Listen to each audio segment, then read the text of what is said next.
सबसे पहले आपको बताएं, ईरान ने अपने सूबे सिस्तान बलूचिस्तान में 8 पाकिस्तानियों के कत्ल की मसम्मत की है। ईरान की वजारत खारजा के तर्जुमान ने कहा है कि हमला मुजरिमाना इकदाम है, इस्लामी तालीमात, कानून और इंसानी इक़दार के मुनाफी है। ईरान मुल्ज़िमान की शनाख्त और उनको इंसाफ के कटहरे में लाने के लिए कोई कसर नहीं उठा रखेगा। इससे पहले दफ्तर खारजा पाकिस्तान ने कहा था कि वाक़े पर ईरान से राबते में है, मुकम्मल तहकीकात करके जिम्मेदारों को सजा दी जाए। पाकिस्तान को ईरानी हुकाम से मुकम्मल ताउन की उम्मीद है। 8 पाकिस्तानी शहरियों को गुज़श्ता रोज़ सिस्तान बलूचिस्तान के इलाके मेहरिस्तान में अफगान बॉर्डर के करीब निशाना बनाया गया था। सरबरा JUIF मौलाना फजल रहमान कराची में शारा कायदीन पर इसराइल मुखालिफ एहतजाजी जलसे से इस वक्त खिताब कर रहे हैं। जिसकी कोई सियासी हैसियत नहीं, जिसकी कोई अखलाकी हैसियत नहीं, महज जबर और जुल्म की बुनियाद पर अमेरिका ने अपना मौक़िफ़ लिया हुआ है, यूरोप ने अपना मौक़िफ़ लिया हुआ है। एक सदी पहले तक कुर्रे अर्ज़ पर इसराइल नामी किसी ममलकत का वजूद तक नहीं था।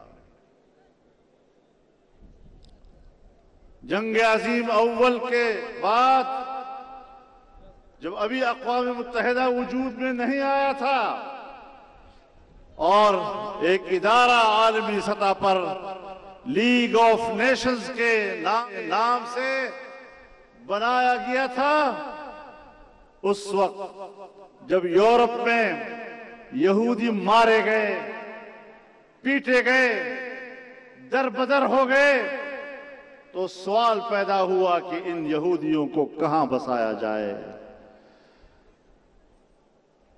लीग ऑफ नेशंस ने कमेटी बनाई। उस कमेटी ने सिफारिशात मुरत्तब की जिसमें कहा गया कि इन दरबदर यहूदियों को बसाने की जिम्मेदारी ये बैनुल अक़वामी जिम्मेदारी है। जो जिम्मेदारी अक़वाम आलम की जिम्मेदारी ठहरी, वहां फिलिस्तीनियों को, वहां यहूदियों को सिर्फ फिलिस्तीन में क्यों बसाया गया। उस कमेटी की सिफारिशात में ये बात भी कही गई कि किसी भी मुल्क में जबरी तौर पर किसी को आबाद नहीं किया जाएगा। नहीं आबाद करने के लिए किसी रियासत को मजबूर किया जाएगा। फिर फिलिस्तीन को क्यों मजबूर किया गया और फिलिस्तीन में बसाने पर यहूदियों को क्यों मजबूर किया गया। उस रिपोर्ट में कहा गया है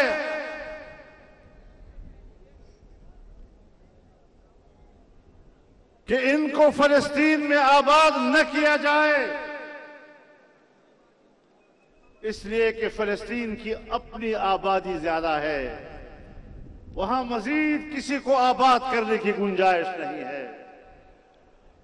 फिर उन्हें क्यों फिलिस्तीन में लाकर आबाद किया गया। उस कमेटी की सिफारिशात में लिखा है कि फिलिस्तीन इक्तिसादी तौर पर कमजोर मुल्क है। कमजोर इक्तिसादी मुल्क में यहूदियों को आबाद न किया जाए।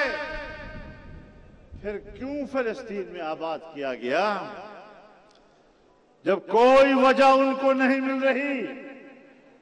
अपने इस जुर्म की 1917 में बरतानवी वजीर खारिजा दालफोर आता है और वो इसराइल के ममलकत का ऐलान करता है और फिर प्रोपेगेंडा किया जाता है कि फिलिस्तीनियों ने तो अपनी सरजमीन खुद बेची थी और फिलिस्तीनियों की अपनी बेची हुई जमीनों पर यहूदी आबाद हुए थे। जरा रिकॉर्ड देखिए, 2017 में जंग अजीम अव्वल के बाद पूरे अर्ज फलस्तीन के सिर्फ 2% इलाके पर यहूदी आबाद। मुमताज़ दानिश्वर, माहिर मुआशियात और जमात इस्लामी के साबिक नायब अमीर प्रोफेसर खुर्शीद अहमद बरतानिया के शहर लेस्टर में 93 बरस की उम्र में इंतकाल कर गए। इस्लामिक फाउंडेशन बरतानिया की बुनियाद रखने वाले साबिक सेनेटर प्रोफेसर खुर्शीद को पहला इस्लामी तरक्याती bank award, Shah Faisal award, American finance house prize और हुकूमत पाकिस्तान की जानिब से निशान इम्तियाज़ भी अता किया गया। प्रोफेसर खुर्शीद ने कम्युनिज़म, इक़्तिसादियात, तालीम और इस्लामी मुआशियात पर कई किताबें, मज़ामीन और मकाले तहरीर किए। मरहूम ने Jamia Karachi, university of Leicester बरतानिया, Shah Abdul Aziz university Jeddah में भी खिदमात अंजाम दी। अमीर जमात इस्लामी हाफिज़ नईम रहमान, नायब अमीर लियाकत बलोच और दीगर रहनुमाओं ने प्रोफेसर खुर्शीद के इंतकाल पर गहरे दुख और अफसोस का इजहार किया है। पंजाब के वज़ीर सेहत ख्वाजा सलमान रफ़ीक ने कहा है कि पंजाब इंस्टीट्यूट ऑफ कार्डियोलॉजी में ज़ायदुल मयाद स्टेंट्स के इस्तेमाल की खबर पुरानी है। इस वाक़े के तमाम जिम्मेदारों के खिलाफ महकमाना कार्रवाई की जा चुकी है। अब PIC में गारंटी वाले स्टेंट्स इस्तेमाल किए जाते हैं। कराची में गजा मिलियन मार्च से खिताब करते हुए अमीर जमात इस्लामी हाफिज़ नईम रहमान ने 22 अप्रैल को मुल्कगीर हड़ताल की कॉल दे दी। कहा, मुस्लिम हुक्मरान फ़लस्तीन के लिए अपना किरदार अदा करें। फ़लस्तीनियों से इजहार यकजहती के लिए जमात इस्लामी की जानिब से शाहर फैसल पर गजा यकजहती मार्च में शहर भर से मर्द, ख़वातीन और बच्चे बड़ी तादाद में शरीक हुए। मार्च से खिताब में हाफिज़ नईम रहमान ने कहा कि वज़ीर आज़म से मुलाकात में हमने मुतालबा किया है कि फ़लस्तीन के लिए पाकिस्तान कायदाना किरदार अदा करे।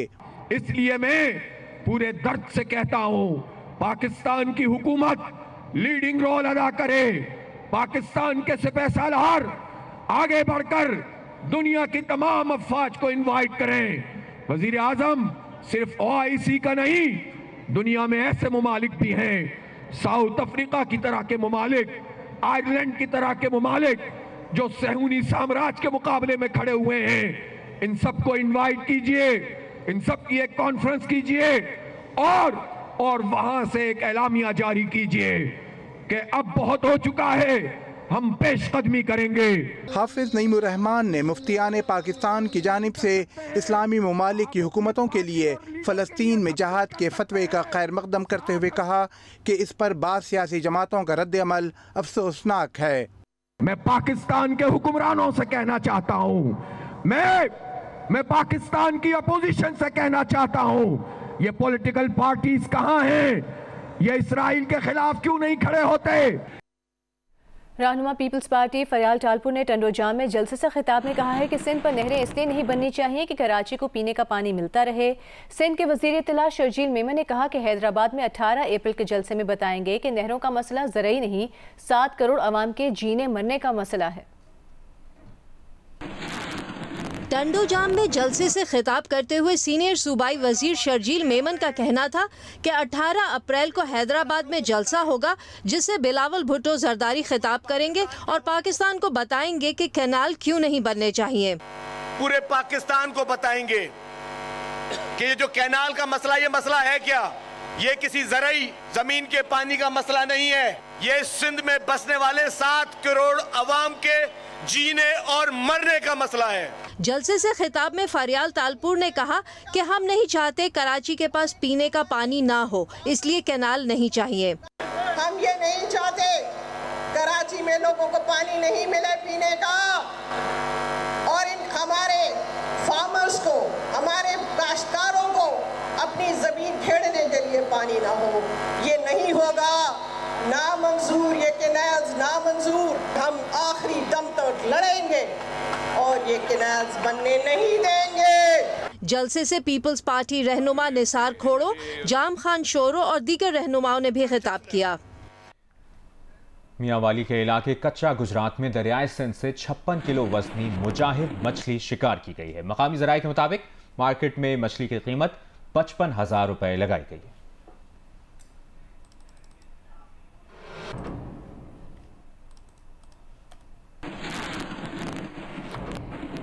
रहनुमा पीपल्स पार्टी कमर जमान कायरा के बेटे हमजा कमर के वलीमे की तकरीब गुजरात में जारी है। कई सियासी रहनुमा इस वलीमे में शिरकत के लिए पहुंचे हैं। वलीमे की तकरीब में शिरकत करने वालों में सलमान अकरम राजा, तारिक बशीर चीमा, तलाल चौधरी, नदीम अफजल चंद, वजीर आला गिलगित बल्तिस्तान गुलबर खान, वजीर आला सिंध मुराद अली शाह, नासिर शाह, सईद गनी और नफीसा शाह ने भी शिरकत की।